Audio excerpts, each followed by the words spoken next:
श्री गणेशाय नमः। जय भोलेनाथ। नमस्कार दोस्तों, स्वागत है आपका आपके अपने YouTube चैनल पर। दोस्तों, भगवान शिव के 12 ज्योतिर्लिंग देश के अलग अलग भागों में स्थित है। इन्हें द्वादश ज्योतिर्लिंग के नाम से जाना जाता है। इन ज्योतिर्लिंग के दर्शन, पूजन, आराधना से भक्तों के जन्म जन्मांतर के सारे पाप समाप्त हो जाते हैं। वे भगवान शिव की कृपा पात्र बनते हैं। तो दोस्तों, आज के वीडियो में मैं ऐसे ही कल्याणकारी ज्योतिर्लिंग की कथा आपके लिए लेकर आई हूँ। तो दोस्तों, प्रेम से बोले जय भोलेनाथ। मेरी पहली कथा श्री सोमनाथ ज्योतिर्लिंग के बारे में है। गुजरात प्रांत के कठियावाड़ क्षेत्र में समुद्र के किनारे सोमनाथ नामक विश्व प्रसिद्ध मंदिर में यह ज्योतिर्लिंग स्थापित है। पहले यह क्षेत्र प्रभास क्षेत्र के नाम से जाना जाता था। यही भगवान श्री कृष्ण ने जरा नामक व्याध के बाण को निमित्त बनाकर अपनी लीला का संवरण किया था। यहाँ के ज्योतिर्लिंग की कथा का पुराणों में इस प्रकार से वर्णन है। दक्ष प्रजापति की 27 कन्याएं थी। उन सभी का विवाह चंद्रदेव के साथ हुआ था, किंतु चंद्रमा के समस्त अनुराग व प्रेम उनमें से केवल रोहिणी के प्रति ही रहता था। उनके इस कृत्य से दक्ष प्रजापति की अन्य कन्याएं बहुत अप्रसन्न रहती थी। उन्होंने अपनी यह व्यथा कथा अपने पिता को सुनाई।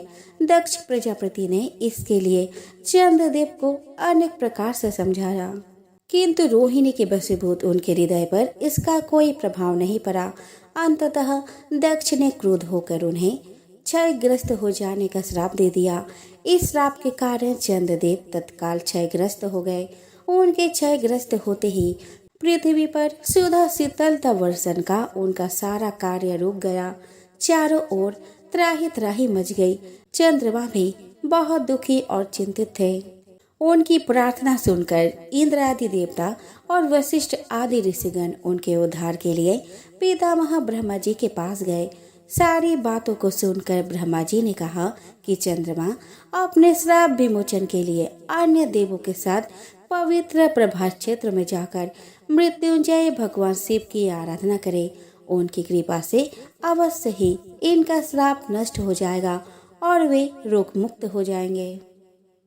उनके कथन अनुसार चंद्रदेव ने मृत्युंजय भगवान की आराधना का सारे कार्य पूरा किया। उन्होंने घोर तपस्या करते हुए 10 करोड़ बार मृत्युंजय मंत्र का जाप किया। इससे प्रसन्न होकर मृत्युंजय भगवान शिव ने उन्हें अमरत्व का वर प्रदान किया। उन्होंने कहा, चंद्रदेव, तुम शोक न करो। मेरे वर से तुम्हारा श्राप मोचन तो होगा ही, साथ ही साथ प्रजापति दक्ष के वचनों की रक्षा भी हो जाएगी। कृष्ण पक्ष में प्रतिदिन तुम्हारी एक एक कला छिन्न होगी, किंतु पुनः शुक्ल पक्ष में उसी क्रम से तुम्हारी एक एक कला बढ़ी जाया करेगी। इस प्रकार प्रत्येक पूर्णिमा को तुम्हें पूर्ण चंद्रत्व प्राप्त होता रहेगा। चंद्रमा को मिलने वाली इस वरदान से सारे लोगों के प्राणी प्रसन्न हो उठे। सुधाकर चंद्रदेव पुनः 10 दिशाओं में सुधा वर्षण का कार्य पूर्वतः करने लगे। श्राप मुक्त होकर चंद्रदेव ने अन्य देवताओं के साथ मिलकर मृत्युंजय भगवान से प्रार्थना की कि आप माता पार्वती के साथ सदा के लिए प्राणों के उद्धारार्थ यहाँ निवास करें। भगवान शिव उनकी इस प्रार्थना को स्वीकार करके ज्योतिर्लिंग के रूप में माता पार्वती के साथ तभी से यहाँ रहने लगे। पावन प्रभास क्षेत्र में स्थित इस सोमनाथ ज्योतिर्लिंग की महिमा महाभारत, श्रीमद् भागवत तथा स्कंद पुराण में भी विस्तार से बताई गई है। चंद्रमा का एक नया नाम सोम भी है। उन्होंने भगवान शिव को ही अपना नाथ स्वामी मानकर यहाँ तपस्या की थी। अतः इस ज्योतिर्लिंग को सोमनाथ कहा जाता है। इसके दर्शन, पूजन, आराधना से भक्तों के जन्म जन्मांतर के सारे पाप और दुष्कृत्य विनष्ट हो जाते हैं। वे भगवान शिव और माता पार्वती के अक्षय कृपा का पात्र बन जाते हैं। मोक्ष का मार्ग उनके लिए सहज सुलभ हो जाता है। उनके लौकिक परलौकिक सारे कृत्य स्वयं में वह सफल हो जाते हैं। अब मैं आपको सुनाऊंगी कृष्ण नदी के तट पर बसा ज्योतिर्लिंग मल्लिकार्जुन की कथा के बारे में। दोस्तों, आंध्र प्रदेश में कृष्ण नदी के तट पर दक्षिण का कैलाश कहे जाने वाली श्रीशैल पर्वत पर श्री मल्लिकार्जुन ज्योतिर्लिंग स्थित है। महाभारत, शिव पुराण तथा पद्म पुराण आदि धर्म ग्रंथों में इसकी महिमा और महत्ता का विस्तार से वर्णन किया गया है। पुराणों में इस ज्योतिर्लिंग की कथा इस प्रकार से वर्णन है कि एक समय की बात है, भगवान शंकर जी के दोनों पुत्र श्री गणेश और श्री कार्तिकेय विवाह के लिए परस्पर झगड़ने लगे। प्रत्येक का आग्रह था कि पहले मेरा विवाह किया जाए। उन्हें लड़ते झगड़ते देखकर भगवान शंकर और माँ भवानी ने कहा कि तुम लोगों में से जो पहले पूरी पृथ्वी का चक्कर लगाकर यहाँ वापस लौट आएगा, उसी का विवाह पहले किया जाएगा। माता पिता की यह बात सुनकर श्री कार्तिकेय स्वामी तो अपने वाहन मयूर पर विराजित होकर तुरंत पृथ्वी प्रदक्षिणा के लिए दौड़ पड़े। लेकिन गणेश जी के लिए तो यह कार्य बड़ा ही कठिन था। एक तो उनकी काया स्थूल थी, दूसरे उनका वाहन भी मूसक चूहा था। भला वे दौड़ में स्वामी कार्तिकेय की बराबरी किस प्रकार कर पाते।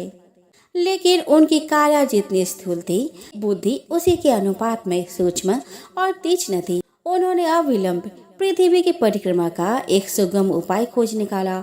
सामने बैठे माता पिता का पूजन करने के पश्चात उनके साथ प्रदक्षिणाएं करके उन्होंने पृथ्वी प्रदक्षिणा का कार्य पूरा कर लिया। पूरी पृथ्वी का चक्कर लगाकर स्वामी कार्तिकेय जब तक लौटे तब तक गणेश जी का रिद्धि और सिद्धि नाम वाली दो कन्याओं के साथ विवाह हो चुका था और उन्हें क्षेम तथा लाभ नामक दो पुत्र भी प्राप्त हो चुके थे। यह सब देखकर स्वामी कार्तिकेय अत्यंत रुष्ट होकर क्रौंच पर्वत पर चले गए। माता पार्वती वहां उन्हें मनाने पहुंची। पीछे शंकर भगवान वहां पहुंचकर ज्योतिर्लिंग के रूप में प्रकट हुए और तब से मल्लिकार्जुन ज्योतिर्लिंग के नाम से प्रख्यात हुए। इनकी अर्चना सर्वप्रथम मल्लिका पुष्पों से की गई थी। मल्लिकार्जुन नाम पड़ने का यही कारण है।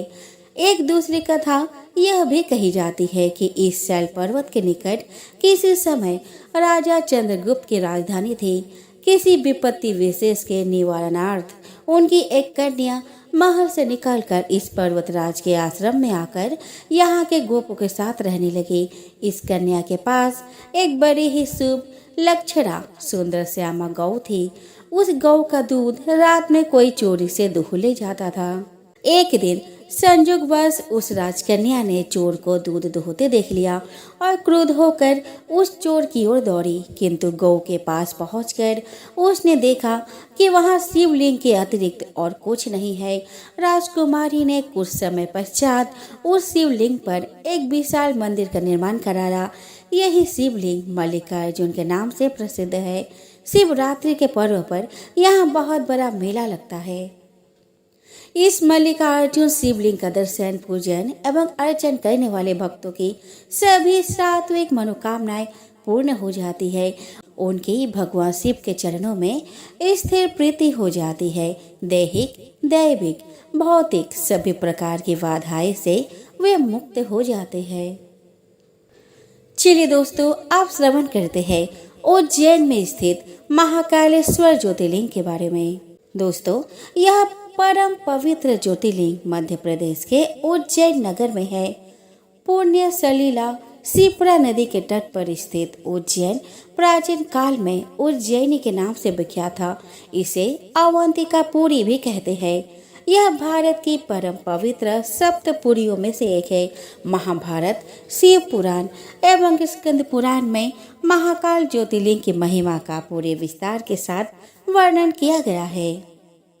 इस ज्योतिर्लिंग की कथा पुराणों में इस प्रकार वर्णित है कि प्राचीन काल में उज्जैनी में राजा चंद्रसेन राज्य करते थे।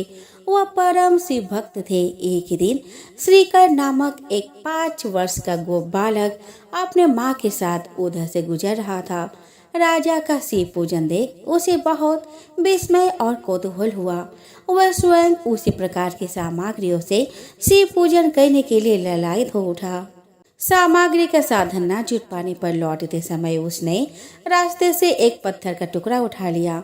घर आकर उसी पत्थर को शिव रूप में स्थापित कर पुष्प, चंदन आदि से परम श्रद्धा पूर्वक उसकी पूजा करने लगा। माता भोजन करने के लिए बुलाने आई, किंतु वह पूजा छोड़कर उठने के लिए किसी भी प्रकार तैयार नहीं हुआ। अंत में माता ने झल्लाकर पत्थर का वह टुकड़ा उठाकर दूर फेंक दिया। इससे बहुत ही दुखी होकर वह बालक जोर जोर से भगवान शिव को पुकारता हुआ रोने लगा। रोते रोते अंत में बेहोश होकर वह वही गिर पड़ा। बालक की अपने प्रति यह भक्ति और प्रेम देखकर भोलेनाथ भगवान शिव अत्यंत प्रसन्न हो गए।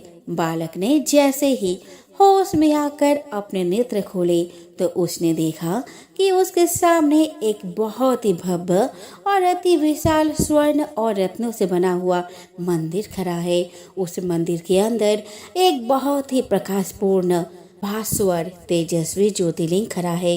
बच्चा प्रसन्नता और आनंद से विभोर होकर भगवान शिव की स्तुति करने लगा। माता को जब यह समाचार मिला तब दौड़कर उसने अपने प्यारे लाल को गले से लगा लिया। पीछे राजा चंद्रसेन ने भी यहाँ पहुंचकर उस बच्चे की भक्ति और सिद्धि की बड़ी प्रशंसा की। धीरे धीरे वहाँ बड़ी भीड़ जुट गई। इतने में उस स्थान पर हनुमान जी प्रकट हो गए। उन्होंने कहा कि मनुष्य भगवान शंकर शीघ्र फल देने वाले देवताओं में सर्वप्रथम है।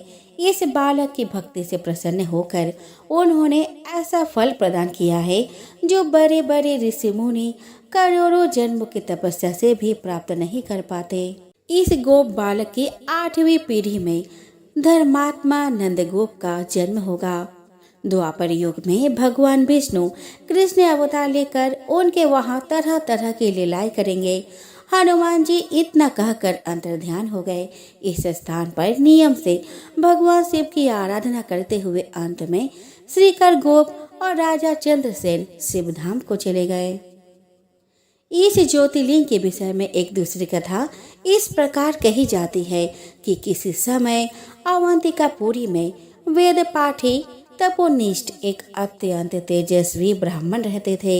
एक दिन दूसर नामक एक अत्याचारी असुर उनकी तपस्या में विघ्न डालने के लिए वहां आया। ब्रह्मा जी से वर प्राप्त करके वह बहुत शक्तिशाली हो गया था। उसके अत्याचार से चारों ओर त्राही त्राही मची हुई थी। ब्राह्मण को कष्ट में पड़ा देखकर प्राणी मात्र का कल्याण करने वाला भगवान शंकर वहां प्रकट हो गए। उन्होंने एक हुंकार मात्र से उस दारुण अत्याचारी दानव को वही जलाकर भस्म कर दिया। भगवान वह हुंकार सहित प्रकट हुए, इसीलिए उनका नाम महाकाल पड़ गया। इसीलिए परम पवित्र ज्योतिर्लिंग को महाकाल के नाम से जाना जाता है। जय भोलेनाथ। चलिए दोस्तों, अब हम श्रवण करें नर्मदा के तट पर स्थित श्री ओंकारेश्वर ज्योतिर्लिंग कथा के बारे में। दोस्तों, यह ज्योतिर्लिंग मध्य प्रदेश में पवित्र नर्मदा नदी के तट पर स्थित है। इस स्थान पर नर्मदा के 2 धाराओं में विभक्त हो जाने से बीच में एक टापू सा बन गया है। इस टापू को मंधाता पर्वत या शिवपुरी कहते हैं। नदी की एक धारा इस पर्वत के उत्तर और दूसरी धारा दक्षिण की ओर होकर बहती है। दक्षिण वाली धारा ही मुख्य धारा मानी जाती है।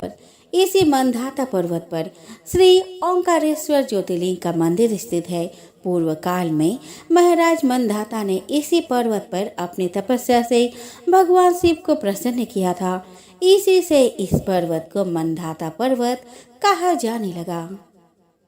इस ज्योतिर्लिंग मंदिर के भीतर 2 कोठरियों से होकर जाना पड़ता है।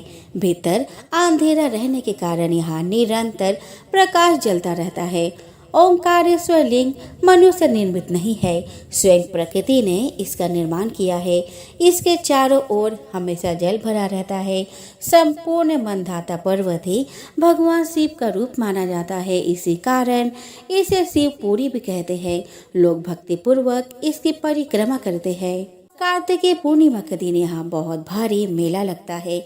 यहाँ लोग भगवान शिव जी को चने की दाल चढ़ाते हैं। रात्रि की शिव आरती का कार्यक्रम बड़े भव्यता के साथ होता है।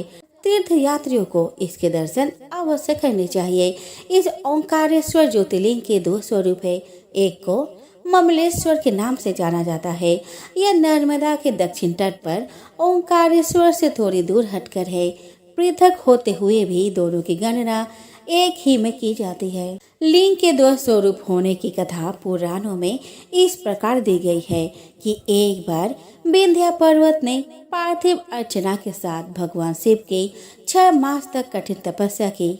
उनकी इस उपासना से प्रसन्न होकर भूत भावन शंकर जी वहां प्रकट हुए। उन्होंने विंध्य को उनके मनोवांछित वर प्रदान किए।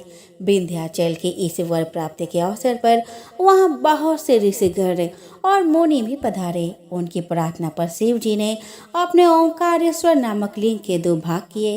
एक का नाम ओंकारेश्वर और दूसरे का नाम अमलेश्वर पड़ा। दोनों लिंगों का स्थान और मंदिर पृथक होते भी दोनों की सत्ता और स्वरूप एक ही माना गया है। शिव पुराण में इस ज्योतिर्लिंग की महिमा का विस्तार से वर्णन किया गया है। श्री ओंकारेश्वर और श्री मामलेश्वर के दर्शन का पुण्य बताते हुए नर्मदा स्नान के पावन फल का भी वर्णन किया गया है। प्रत्येक मनुष्य को इस क्षेत्र की यात्रा अवश्य करनी चाहिए। लौकिक परलौकिक दोनों प्रकार के उत्तम फलों की प्राप्ति भगवान ओंकारेश्वर की कृपा से सहज ही हो जाती है। अर्थ, धर्म, काम, मोक्ष के सभी साधन उसके लिए सहज ही सुलभ हो जाते हैं। अंततः उसे लोकेश्वर महादेव भगवान शिव के परम धाम की प्राप्ति हो जाती है। भगवान शिव तो भक्तों पर अकारण ही कृपा करने वाले हैं, फिर भी लोग यहाँ आकर उनके दर्शन करते हैं। उनके सौभाग्य के विषय में कहना ही क्या है। उनके लिए सभी प्रकार के उत्तम पुण्य मार्ग सदा सदा के लिए खुल जाते हैं। ओम नमः शिवाय। चलिए दोस्तों, अब हम श्रवण करें हिमालय के तट पर स्थित श्री केदार ज्योतिर्लिंग की कथा। दोस्तों, यह ज्योतिर्लिंग पर्वतराज हिमालय के केदार नामक चोटी पर स्थित है। पुराणों और शास्त्रों में भी केदारेश्वर ज्योतिर्लिंग की महिमा का वर्णन बारंबार किया गया है। यहाँ की प्राकृतिक शोभा देखते ही बनती है। इस चोटी के पश्चिम भाग में पुण्यमती मंदाकिनी नदी के तट पर स्थित केदारेश्वर महादेव का मंदिर अपने स्वरूप से ही हमें धर्म और अध्यात्म की ओर बढ़ने का संदेश देता है। चोटी के पूर्व में अलकनंदा के सुरमय तट पर बद्रीनाथ का परम प्रसिद्ध मंदिर है।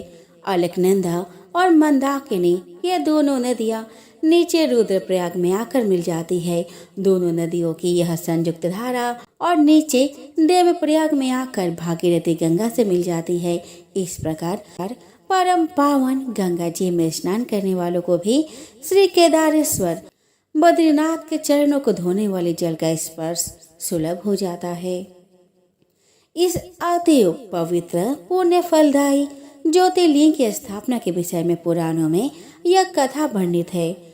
अनंत रत्नों के जनक, अतिशय पवित्र, तपस्वियों, ऋषियों, सिद्धों, देवताओं के निवास भूमि पर्वतराज हिमालय के केदार नामक अत्यंत शोभाशाली श्रृंग पर महातपस्वी श्री नर और नारायण ने बहुत वर्षों तक भगवान शिव को प्रसन्न करने के लिए बड़ी कठिन तपस्या की।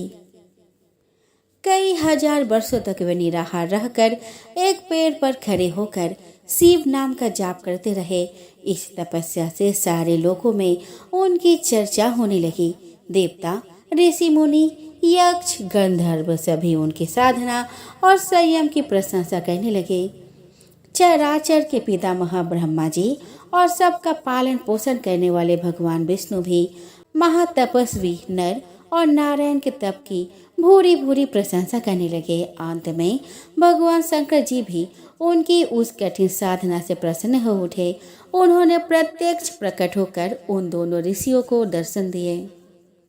नर और नारायण ने भगवान भोलेनाथ के दर्शन से भाव विह्वल और आनंद विभोर होकर बहुत प्रकार की पवित्र स्तुतियां और मंत्रों से उनकी पूजा अर्चना की। भगवान शिव जी ने अत्यंत प्रसन्न होकर उनसे वर मांगने को कहा। भगवान शिव की यह बात सुनकर दोनों ऋषियों ने उनसे कहा, देवाधिदेव महादेव, यदि आप हम पर प्रसन्न है तो भक्तों के कल्याण हेतु आप सदा सर्वदा के लिए अपने स्वरूप को यहाँ स्थापित करने की कृपा करें। आपके यहाँ निवास करने से यह स्थान सभी प्रकार से अत्यंत पवित्र हो उठेगा। यहाँ आपका दर्शन पूजन करने वाले मनुष्य को आपकी अविनाशिनी शक्ति प्राप्त हुआ करेगी। प्रभु, आप मनुष्य के कल्याण और उनके उद्धार के लिए अपने स्वरूप को यहाँ स्थापित करने की हमारी प्रार्थना अवश्य ही स्वीकार करें। उनकी प्रार्थना सुनकर भगवान शिव ने ज्योतिर्लिंग के रूप में वहां वास करना स्वीकार किया। केदार नामक हिमालय श्रृंग पर स्थित होने के कारण इस ज्योतिर्लिंग को श्री केदारेश्वर ज्योतिर्लिंग के रूप में जाना जाता है। भगवान शिव से वर मांगते हुए नर और नारायण ने इस ज्योतिर्लिंग और इस पवित्र स्थान के विषय में जो कुछ कहा है वह अक्षरशः सत्य है। इस ज्योतिर्लिंग के दर्शन पूजन और यहाँ स्नान करने से भक्तों को लौकिक फलों की प्राप्ति होने के साथ साथ अचल शिव शक्ति और मोक्ष की प्राप्ति भी हो जाती है। जय भोलेनाथ। दोस्तों, अब हम श्रवण करेंगे महाराष्ट्र के सह्याद्री पहाड़ी पर स्थित श्री भीमाशंकर ज्योतिर्लिंग की पवित्र कथा। दोस्तों, यह ज्योतिर्लिंग पुणे से लगभग 100 किलोमीटर दूर सह्याद्री के पहाड़ी पर स्थित है। इसे भीमाशंकर भी कहते हैं। इस ज्योतिर्लिंग की स्थापना के विषय में शिव पुराण में यह कथा वर्णित है। प्राचीन काल में भीम नामक एक महाप्रतापी राक्षस था। वह कामरूप प्रदेश में अपने माँ के साथ रहा करता था। वह महाबली राक्षस राज रावण के छोटे भाई कुंभकर्ण का पुत्र था, लेकिन उसने अपने पिता को कभी नहीं देखा था। उसके होश संभालने के पूर्व ही भगवान राम के द्वारा कुंभकर्ण का वध कर दिया गया था। जब वह युवावस्था को प्राप्त हुआ तब उसकी माता ने उससे सारी बातें बताई। भगवान विष्णु के अवतार श्री रामचंद्र जी द्वारा अपने पिता के वध की बात सुनकर वह महाबली राक्षस अत्यंत संतप्त और क्रुद्ध हो उठा। अब वह निरंतर भगवान श्री हरि के वध का उपाय सोचने लगा। उसने अपने अभीष्ट की प्राप्ति के लिए 1000 वर्ष तक कठिन तपस्या की। उसकी तपस्या से प्रसन्न होकर ब्रह्मा जी ने उसे लोक विजयी होने का वर दे दिया। अब तो वह राक्षस ब्रह्मा जी के उस वर के प्रभाव से सारे प्राणियों को पीड़ित करने लगा।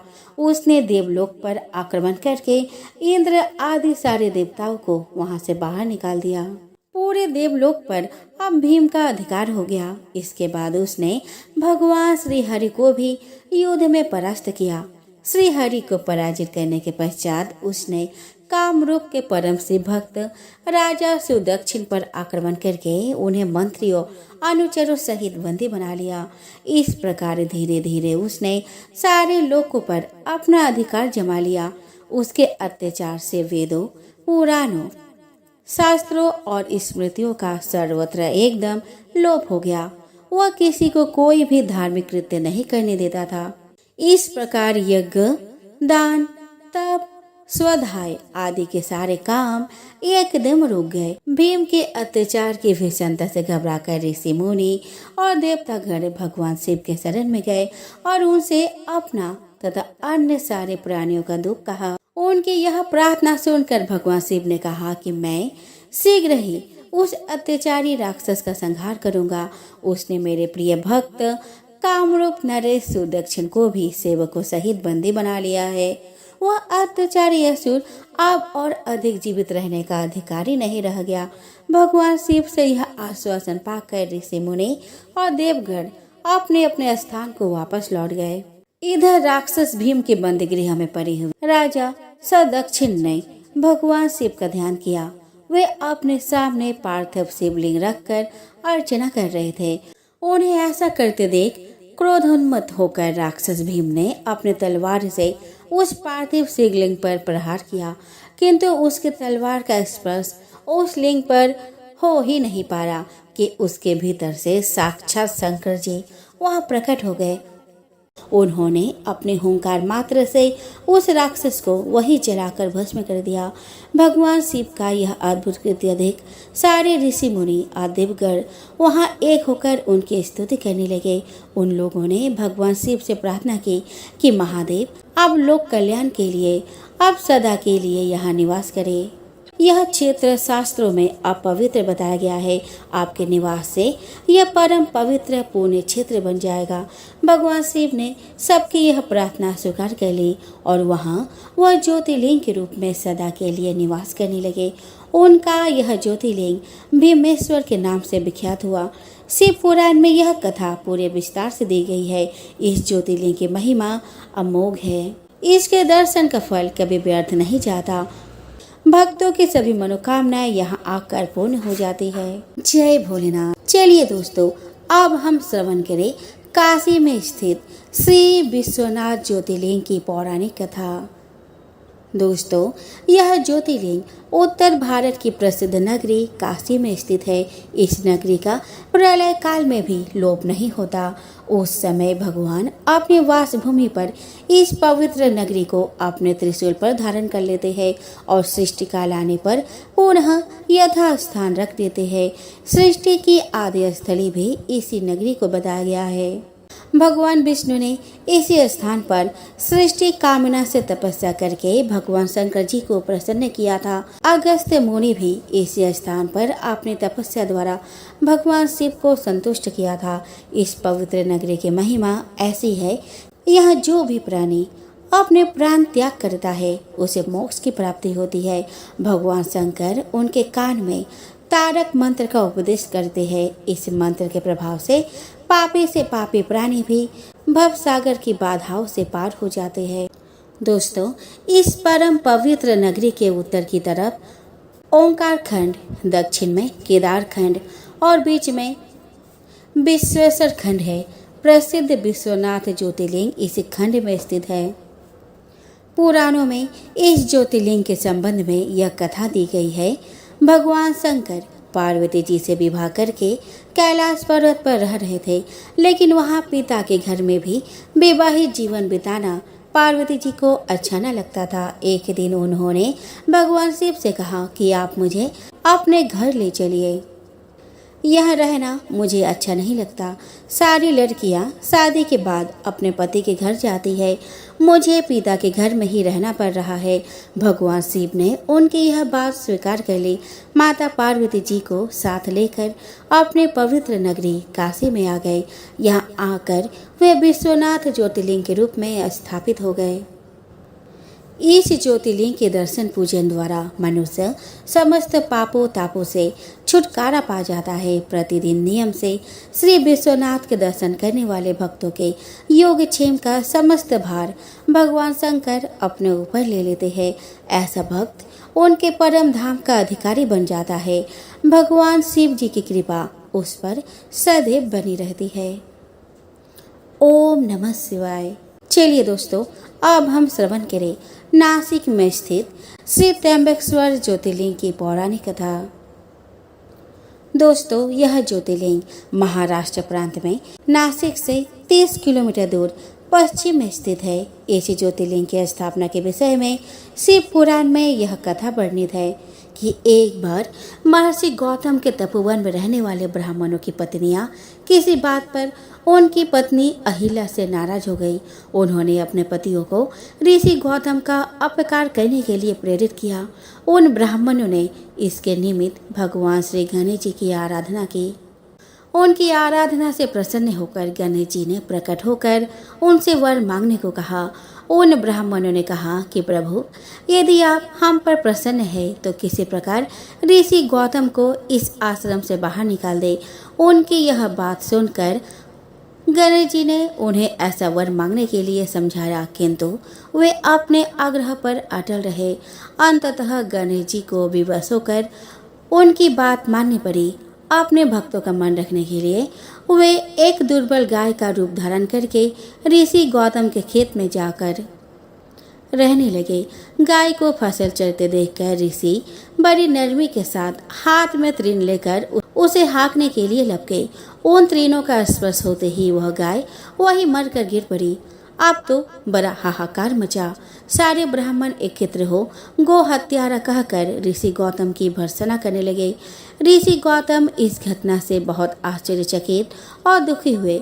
अब उन सारे ब्राह्मणों ने कहा कि तुम्हें यह आश्रम छोड़कर अन्यत्र कहीं दूर चले जाना चाहिए। गौ हत्यारे के निकट रहने से हमें भी पाप लगेगा। बेबस होकर ऋषि गौतम अपने पत्नी अहिल्या के साथ वहां से एक कोस दूर जाकर रहने लगे, किंतु उन ब्राह्मणों ने वहां भी उनका रहना दूभर कर दिया। वे कहने लगे, गौ हत्या के कारण तुम्हें अब वेद पाठ और यज्ञ आदि के कार्य करने का कोई अधिकार नहीं रह गया।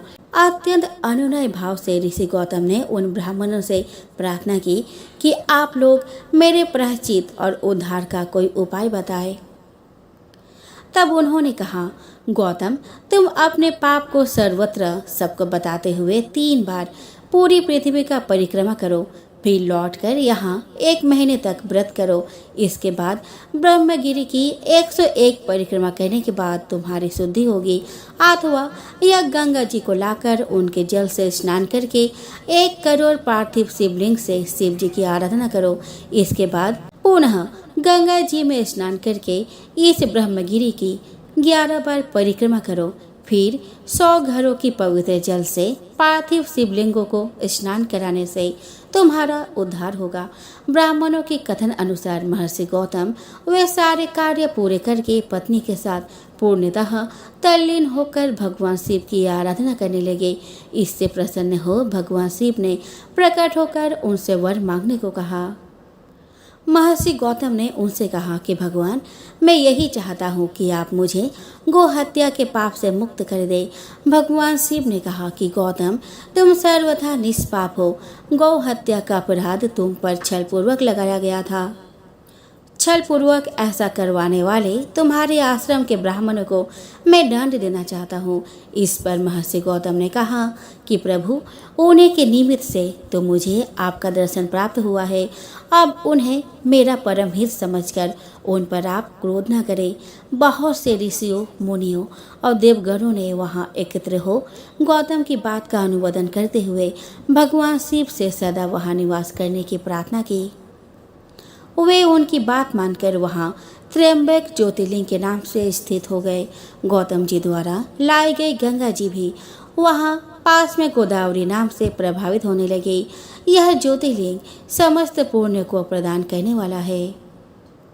चलिए दोस्तों, अब हम श्रवण करें बिहार प्रांत में स्थित श्री वैद्यनाथ ज्योतिर्लिंग की पौराणिक कथा। दोस्तों, यह ज्योतिर्लिंग बिहार प्रांत के संथाल परगने में स्थित है। शास्त्र और लोक दोनों में उसकी बड़ी प्रसिद्धि है। इसके स्थापना के विषय में यह कथा कही जाती है कि एक बार राक्षस राज रावण ने हिमालय पर जाकर भगवान शिव का दर्शन प्राप्त करने के लिए बड़ी घोर तपस्या की। उसने एक एक करके अपने सिर को काटकर शिवलिंग पर चढ़ाना शुरू किया। इस प्रकार उसने अपने 9 सिर वहां काटकर चढ़ा दिए। जब वह अपना 10वां और अंतिम सिर काटकर चढ़ाने के लिए उद्धत हुआ, तब भगवान शिव अति प्रसन्न और संतुष्ट होकर उनके समक्ष प्रकट हो गए। शीश काटने के उद्धत रावण का हाथ पकड़कर उन्होंने ऐसा करने से रोक दिया। उसके 9 सिर भी पहले की तरह जोड़ दिए और अत्यंत प्रसन्न होकर उससे वर मांगने को कहा। रावण ने वर के रूप में भगवान शिव से उस शिवलिंग को अपनी राजधानी लंका में ले जाने की अनुमति मांगी। भगवान शिव ने उसे यह वरदान तो दे दिया, लेकिन एक शर्त भी रखी।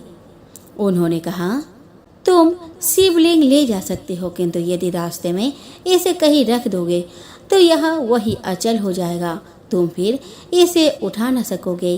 रावण इस बात को स्वीकार कर उस शिवलिंग को उठाकर लंका के लिए चल पड़ा।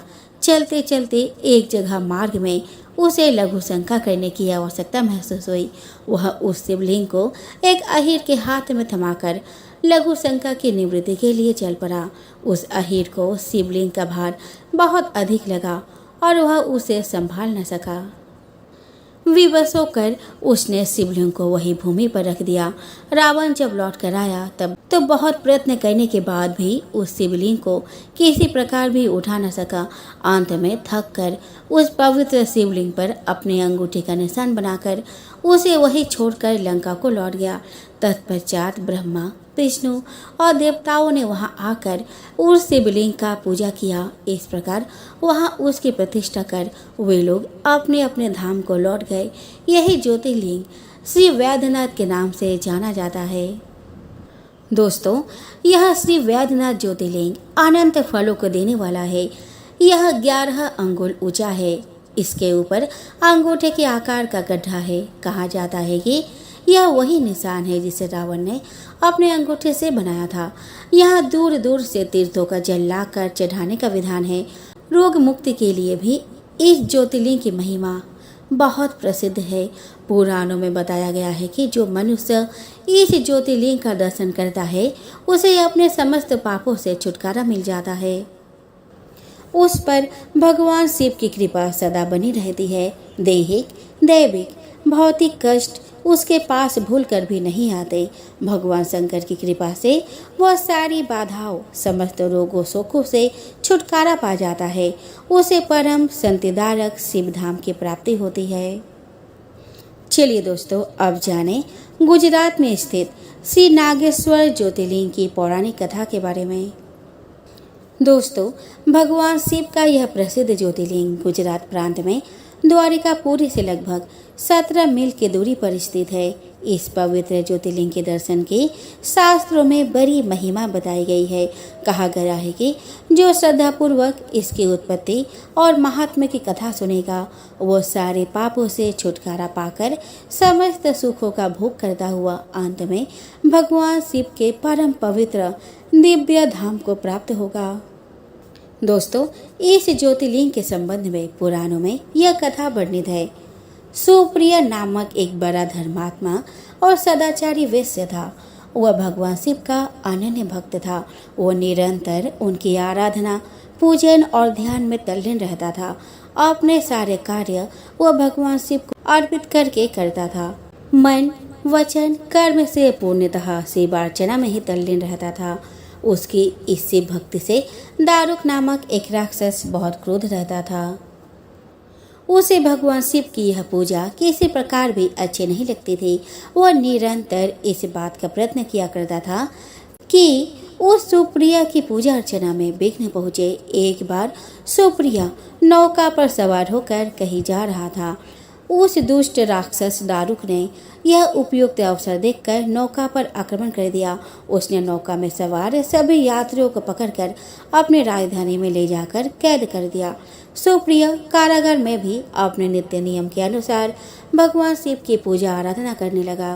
अन्य बंदी यात्रियों को भी वह शिव भक्ति की प्रेरणा देने लगा। दारुक ने जब अपने सेवकों से सुप्रिया के विषय में यह समाचार सुना तब वह अत्यंत क्रुद्ध होकर उस कारागार में आ पहुंचा। सुप्रिया उस समय भगवान शिव के चरणों में ध्यान लगाए हुए दोनों आंखें बंद किए बैठा था।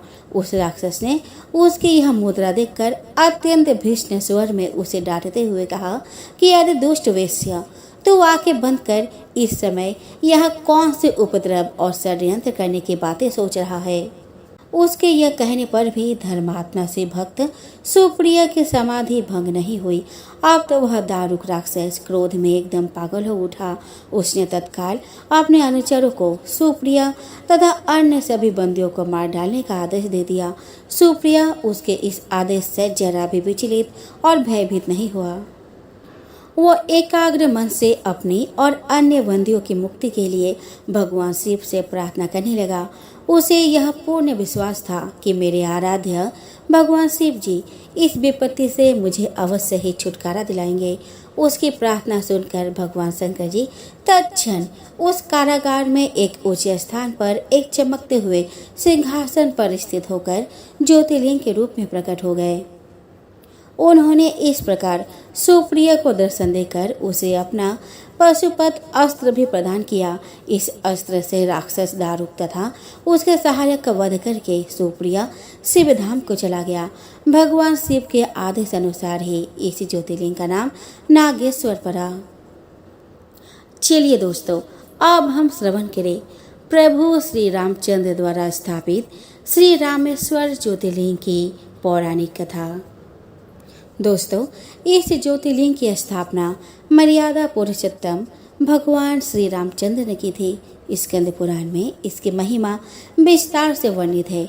इसके विषय में यह कथा कही जाती है कि जब भगवान श्री रामचंद्र जी लंका पर चढ़ाई करने के लिए जा रहे थे, तब इसी स्थान पर उन्होंने समुद्र के बालू से शिवलिंग बनाकर उसका पूजन किया था। ऐसा भी कहा जाता है कि इस स्थान पर ठहरकर भगवान राम जल पी रहे थे कि आकाशवाणी हुई कि मेरी पूजा किए बिना ही जल कैसे पीते हो। इस वाणी को सुनकर भगवान श्री राम ने बालू से शिवलिंग बनाकर उसकी पूजा की तथा भगवान शिव से रावण पर विजय प्राप्त करने का वर मांगा। उन्होंने प्रसन्नता के साथ यह वर भगवान श्री राम को दे दिया। भगवान शिव ने लोक कल्याण के लिए ज्योतिर्लिंग के रूप में वहां निवास करने की सबकी प्रार्थना भी स्वीकार कर ली। तभी से यह ज्योतिर्लिंग यहाँ विराजमान है। इस ज्योतिर्लिंग के विषय में एक दूसरी कथा इस प्रकार कही जाती है कि जब भगवान श्री राम रावण का वध करके लौट रहे थे, तब उन्होंने अपना पहला पड़ाव समुद्र के उस पार गंधमादन पर्वत पर डाला था। वहाँ बहुत से ऋषि और मुनिगण भगवान श्री राम के दर्शन के लिए उनके पास आए। उन सभी का आदर सत्कार करते हुए भगवान राम ने उनसे कहा कि पुलस्त्य के वंशज रावण का धप करने के कारण मुझ पर ब्रह्म हत्या का पाप लग गया है।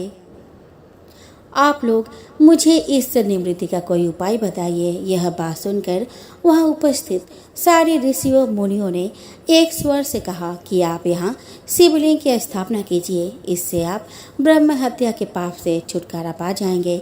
भगवान श्री राम ने उनकी यह बात स्वीकार कर हनुमान जी को कैलाश पर्वत पर जाकर वहां से शिवलिंग लाने का आदेश दिया। हनुमान जी तत्काल ही वहां जा पहुंचे, किंतु उन्हें उस समय वहां भगवान शिव के दर्शन नहीं हुए। अतः वे उनका दर्शन प्राप्त करने के लिए वहीं बैठकर तपस्या करने लगे। कुछ काल पश्चात शिव जी के दर्शन प्राप्त कर हनुमान जी शिवलिंग लेकर लौटे, किंतु तब तक शुभ मुहूर्त बीत जाने की आशंका से यहाँ सीता जी द्वारा शिवलिंग की स्थापना का कार्य कराया जा चुका था। हनुमान जी को यह सब देखकर बहुत दुख हुआ। उन्होंने अपनी व्यथा भगवान श्री राम से कह सुनाई। भगवान ने पहले ही लिंग स्थापित किए जाने के कारण हनुमान जी को बताते हुए कहा कि यदि तुम चाहो तो इस लिंग को यहाँ से उखाड़ कर हटा दो। हनुमान जी अत्यंत प्रसन्न होकर उस लिंग को उखाड़ने लगे, किंतु बहुत प्रयत्न करने पर भी वह टस से मस नहीं हुआ। अंत में उन्होंने उस शिवलिंग को अपने मूछ में लपेटकर उखाड़ने के प्रयत्न किया, फिर भी वह ज्यों का त्यों अडिग बना रहा। उल्टे हनुमान जी ही धक्का खाकर एक कोस दूर मूर्छित होकर जा गिरे। उनके शरीर से रक्त बहने लगा। यह देखकर सभी लोग अत्यंत व्याकुल हो उठे। माता सीता जी पुत्र से भी प्यारे अपने हनुमान के शरीर पर हाथ फेरते हुए विलाप करने लगे। मूर्छा दूर होने पर हनुमान जी ने भगवान श्री राम को परम ब्रह्म के रूप में सामने देखा। भगवान ने उन्हें शंकर जी की महिमा बताकर उनका प्रबोध किया। हनुमान जी द्वारा लाए गए लिंग की स्थापना भी वही पास में करा दी गई। आइए दोस्तों, अब हम श्रवण करें महाराष्ट्र के बेरुल गांव में स्थित श्री घुस्मेश्वर ज्योतिर्लिंग के बारे में। दोस्तों, द्वादश ज्योतिर्लिंगों में यह अंतिम ज्योतिर्लिंग है। इसे घुस्मेश्वर, घुश्रीनेश्वर और घृष्णेश्वर भी कहा जाता है। यह महाराष्ट्र प्रदेश में दौलताबाद में 12 मील दूर बेरुल गांव के पास स्थित है। इस ज्योतिर्लिंग के विषय में पुराणों में यह कथा वर्णित है। दक्षिण देश में देवगिरी पर्वत के निकट सुधर्मा नामक एक अत्यंत तेजस्वी तपोनिष्ठ ब्राह्मण रहता था। उसकी पत्नी का नाम सुदेहा था। दोनों में परस्पर बहुत प्रेम था। किसी प्रकार का कोई कष्ट उन्हें नहीं था, लेकिन उन्हें कोई संतान नहीं थी। ज्योतिष गणना से पता चला कि सुदेहा के गर्भ से संतान उत्पत्ति हो ही नहीं सकती। सुदेहा संतान की बहुत ही इच्छुक थी। उसने सुधर्मा से अपने छोटी बहन से दूसरा विवाह करने का आग्रह किया। पहले तो सुधर्मा को यह बात नहीं जची, लेकिन अंत में उन्हें पत्नी के जिद के आगे झुकना ही पड़ा। वे उसका आग्रह टाल न पाए। वे अपने पत्नी की छोटी बहन घुस्मा को ब्याह कर घर लाए। घुस्मा अत्यंत विनीत और सदाचारिणी स्त्री थी। वह भगवान शिव की अनन्य भक्त थी। प्रतिदिन 101 पार्थिव शिवलिंग बनाकर हृदय से सच्ची निष्ठा के साथ उनकी पूजा करती थी। भगवान शिव जी की कृपा से थोड़े ही दिन बाद उसके गर्भ से अत्यंत सुंदर और स्वस्थ बालक ने जन्म लिया। बच्चे के जन्म से सुदेहा और घुष्मा दोनों के ही आनंद का पार न रहा। दोनों के दिन बड़े आराम से बीत रहे थे, लेकिन न जाने कैसे थोड़े ही दिनों बाद सुदेहा के मन में एक कुविचार ने जन्म लिया। वो सोचने लगी कि मेरा तो इस घर में कुछ है ही नहीं, सब कुछ घुष्मा का है। मेरे पति पर भी उसने अधिकार जमा लिया, संतान भी उसी की है। यह कुविचार धीरे धीरे उसके मन में बढ़ने लगा। इधर घुष्मा का वह बालक भी बड़ा हो रहा था। धीरे धीरे वो जवान हो गया, उसका विवाह भी हो गया। अब तक सुधर्मा के मन का कुविचार रूपी अंकुर एक विशाल वृक्ष का रूप ले चुका था। अंततः एक दिन उसने घुष्मा के युवा पुत्र को रात में सोते समय मार डाला। उसके शव को ले जाकर उसने उसी तालाब में फेंक दिया जिसमें घुष्मा प्रतिदिन पार्थिव शिवलिंगों को फेंका करती थी। सुबह होते ही सबको इस बात का पता लगा। पूरे घर में कोहराम मच गया। सुधर्मा और उसके पुत्र वधु दोनों सिर पीट कर फूट फूट कर रोने लगे, लेकिन घुष्मा नित्य की भांति भगवान शिव की आराधना में तल्लीन रही, जैसे कुछ हुआ ही ना हो। पूजा समाप्त करने के बाद वह पार्थिव शिवलिंग को तालाब में छोड़ने के लिए चल पड़ी। जब वह तालाब से लौटने लगी, उसी समय उसका प्यारा लाल तालाब के भीतर से निकल कर आता हुआ दिखाई पड़ा। वह सदा की भांति आकर घुष्मा के चरणों पर गिर पड़ा, जैसे कहीं आसपास से घूम कर आ रहा हो। इसी समय भगवान शिव भी वहां प्रकट होकर घुष्मा से वर मांगने को कहने लगे। वह सुदेहा की अत्यंत घिनौने करतूत से क्रुद्ध हो उठे थे। अपने त्रिशूल द्वारा उसका गला काटने को उद्धत दिखलाई दे रहे थे। घुष्मा ने हाथ जोड़कर भगवान शिव से कहा कि प्रभु, यदि आप मुझ पर प्रसन्न हैं तो मेरी उस अभागिन बहन को क्षमा कर दे। निश्चित ही उसने अत्यंत जघन्य पाप किया है, किंतु आपकी दया से मुझे मेरा पुत्र वापस मिल गया। अब आप उसे क्षमा करें। और हे प्रभु, मेरी एक प्रार्थना और है, लोक कल्याण के लिए आप इस स्थान पर सर्वदा के लिए निवास करें। भगवान शिव ने उसकी ये दोनों बातें स्वीकार कर ली। ज्योतिर्लिंग के रूप में प्रकट होकर वह वही निवास करने लगे। सत्य शिव भक्त घुष्मा के आराध्य होने के कारण वे यहाँ घुष्मेश्वर महादेव के नाम से विख्यात हुए। घुष्मेश्वर ज्योतिर्लिंग की महिमा पुराणों में बहुत विस्तार से वर्णित की गई है। इनका दर्शन लोक परलोक दोनों के लिए अमोघ फलदायी है। तो दोस्तों, मेरी यह कथा यहीं पर समाप्त होती है। आशा करती हूँ कि आपको मेरी यह कथा अच्छी लगी हो। तो दोस्तों, प्रेम से बोलो जय भोलेनाथ।